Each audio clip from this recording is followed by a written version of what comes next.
Hi everyone, I'm Dr. Dan Gartenberg, and in this tutorial I'm going to show you how to quickly start a SleepSpace journey so you don't have to fiddle around with your iPhone before you're going to bed. This will make it so you can quickly press a button on your home screen to start SleepSpace, play the regenerative sounds, track your sleep, and you'll also be able to do this with Siri.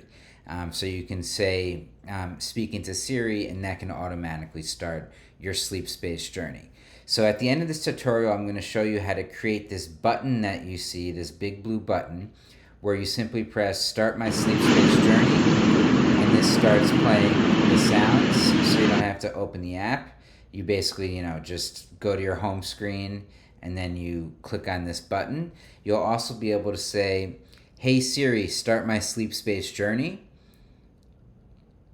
And again, that'll start the journey as well. So this is a way to, really quickly start SleepSpace. A lot of people sometimes forget to press the I'm going to bed button. This is a way to do it really simply for you. And so here's how you do it. I'm going to show you this quick demo here. It's pretty straightforward. Should just take around 2 minutes. So you go to the home screen of SleepSpace. You hit the settings button in the upper right. Then go to the settings tab. If you scroll down here, there's an option, Siri shortcuts. So it's already added for me. And so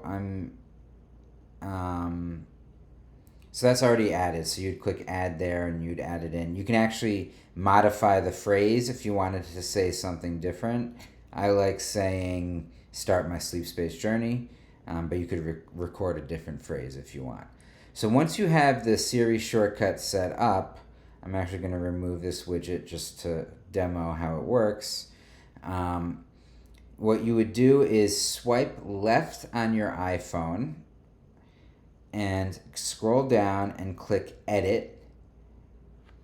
Now click the plus button in the upper left and go to Shortcuts. Okay, and now you'll see that there's a shortcut to SleepSpace as a widget. You can select other shortcuts as well. I like it just to be the only widget here, and that brings it to the screen over here. Now if I tap it and hold it down, I can bring it over to my home screen, and now I have an easy way to start the SleepSpace journey. Okay, so that's it. I hope you have a good sleep tonight, and there will be more videos on how to optimize your sleep coming soon.